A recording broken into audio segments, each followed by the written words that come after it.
Vamos falar de China e os aspectos globais? O que está acontecendo? Bom, você deve estar vendo alguns noticiários aí que está tendo lockdown na China. A gente falou isso aqui já há bastante tempo, mas a situação do lockdown por lá está bem complicada. Inclusive, saiu algumas matérias na BBC News, apesar de toda a sanção que o cidadão chinês tem, né, para publicar e informar suas questões nas redes sociais, eles estão burlando isso através de grupos de chat, colocando pessoas estrangeiras que estão participando desse grupo, né, como volume de informação, vamos dizer assim, vazada, né? Ou que a população tem colocando, a própria censura chinesa não consegue controlar tudo e muita coisa, né? Vídeos comuns de cidadãos chineses estão rodando o mundo pela internet, mostrando lá uma situação caótica. Caótica de quê, Felipe? O governo simplesmente, né, numa tentativa de fazer lockdown, e aí eu vou te explicar a minha visão desse lockdown, está soldando as portas do condomínio para que as pessoas não possam sair.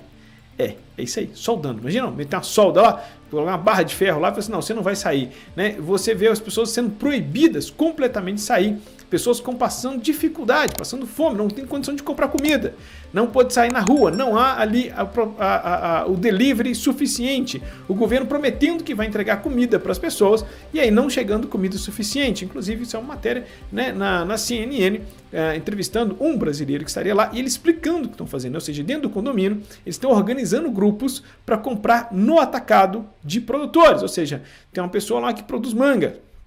O cara vende para o supermercado, como o supermercado está fechado, ele vai lá e tem que comprar lá, assim, para cada apartamento lá 3, 4, 5 quilos de manga por apartamento. Então eles estão comprando isso em lote e fazendo a distribuição dentro do condomínio. Ou seja, uma situação caótica. A gente vê vários vídeos disso de pessoas em janelas pedindo ali ajuda, remédio, medicação, crianças doentes pedindo, né, medicação para crianças porque elas não podem sair de casa, muitas vezes não podem sair nem da sua porta, né, andar pelo corredor e eles estão fazendo esse tráfico de produtos por janelas, ou seja, uma situação caótica, né, dentro de um país ali social comunista que bloqueia, limita as informações da população para o mundo, mas pelo volume de gente que está postando isso, não conseguiu e tem vazamentos. Aí você pode jogar no YouTube que você vai ver várias informações recentes. Mas Felipe, o que está acontecendo? A crise, o Covid está dessa proporção? Tem muita gente morrendo lá sobre isso?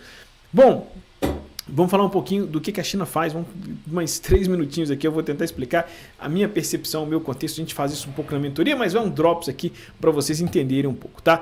É característico, a China já faz isso há anos uma tentativa de controlar a inflação, tá? Como ali é uma economia planificada, ou seja, o governo estabelece o preço das coisas, não é uma economia de livre mercado, né?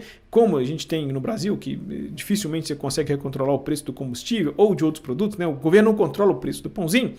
Lá você controla sim isso, né? Quando a gente teve um pico do minério de ferro, né? Ou seja, a China demandando muito minério de ferro, o minério de ferro passou lá dos $210, o que ela fez? Ela simplesmente fechou as siderurgias. Fechou a siderurgia, colocou um projeto lá e falou, olha, vocês não podem produzir mais fumaça, né? Vocês estão produzindo muita fumaça aí, está saindo muito agrotóxico, agrotóxico não, muito produto tóxico da chaminé e aí vocês têm que colocar um filtro, mas assim, e tem que colocar a partir de amanhã às 0 horas, sabe? É impossível de você fazer isso, ou se não fizerem isso, vocês vão ter que fechar a indústria por um tempo determinado aí. Tá? Ou seja, é uma tentativa de você fazer a siderurgia não comprar minério, para que o minério caia. O minério sai de 220 e vem lá para 130, 140, depois a siderurgia vai lá e compra todo aquele estoque acumulado, de novo, a um preço muito mais barato e você controla um problema inflacionário.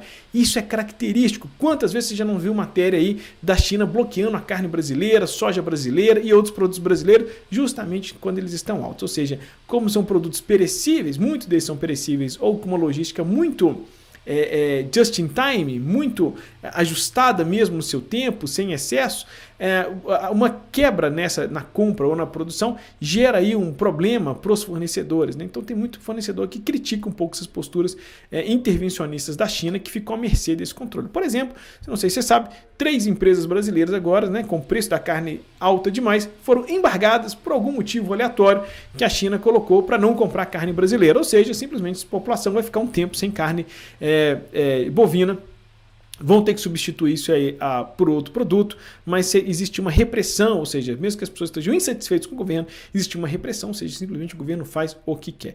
Então, boa parte dessa crise que está acontecendo na China é para controlar o pico inflacionário. Lembrando que a Rússia entrando em conflito e o mundo mirando para a China, caso a China não pare de apoiar a Rússia, também sofrerá sanções, e nós estamos falando de uma crise de inflação global, a China tem os seus métodos, vamos dizer, não convencionais ou não democráticos, de tentar conter um pouco aí a inflação por lá, simplesmente limitando as pessoas de transitar na rua, de acesso a produtos. O que isso vai afetar na ótica mundial? Já começa a falar que falta container no mundo. Sim, a quantidade de container na China que está represado, porque as pessoas não podem trabalhar e carregar os navios, isso vai afetar a logística global, ou seja, podemos ter mais pico de inflação no mundo. Talvez não na China, porque eles estão simplesmente cortando o acesso dos produtos da população. E aí não tem como o preço subir, né? Se a pessoa não está vendendo, vai ter que abaixar o preço. Se não está comprando carne brasileira e quem quiser vender carne para a China, vai ter que reduzir o preço. Só, meu amigo, que as coisas não funcionam tão simples assim, porque o Brasil simplesmente pode direcionar esse fornecimento a outros países que também precisam, já que a Ucrânia, por exemplo, tem uma série de produtos lá que ela não consegue produzir, ou seja, pode ser que a China, e dessa vez aí, tenha um problema um pouco mais complicado e por isso, no meu ponto de vista, ela está sendo extrema nesse processo aí desse lockdown e nessas medidas aí econômicas para tentar controlar um pouco a economia por lá, a inflação por lá. Lembrando, né, que a gente falamos muito disso aqui no ano passado, o caso da Evergrande, a gente sabe que existem várias bolhas econômicas dentro da China e o mundo já começa a projetar um crescimento menor chinês. Isso vai afetar o Brasil? Sim, então a gente tem que acompanhar muito porque a China, sim, é um dos nossos grandes parceiros. Uma notícia boa que a gente teve nessa semana é que o Brasil aumentou em 48% as relações comerciais com os Estados Unidos. Um pouco dessa questão do conflito por lá, os Estados Unidos também aí tentando desenvolver e evoluir outros parceiros que estejam fora da Europa ou que tenham menos dependência ali asiática, né, fortalecendo ali um pouco as suas relações. E o Brasil vem retomando, né, os Estados Unidos como o segundo maior parceiro comercial, assumindo, crescendo aí, criando menos dependência da China. Meu amigo, o xadrez geopolítico, né, tá dando as suas pecinhas nessa conjectura internacional. Então, não esquece de dar o joinha no like desse vídeo, porque você não vê esse tipo de conteúdo em qualquer lugar por aí, né? Informação aqui de qualidade, um panorama no Brasil e no mundo, tentando explicar um pouco mais o que está acontecendo aqui para ajudar você a tomar melhores decisões nos seus investimentos. Bom dia para você, boas operações, bons trades, um abraço, bom feriado, até semana que vem, sexta-feira, temos aí o nosso analista CNPI Gustavo aqui no Café Econômico, que eu vou tirar um breve descanso, beleza? Valeu, pessoal, um abraço, bons dias, bons trades, fiquem com Deus, até mais, tchau, tchau.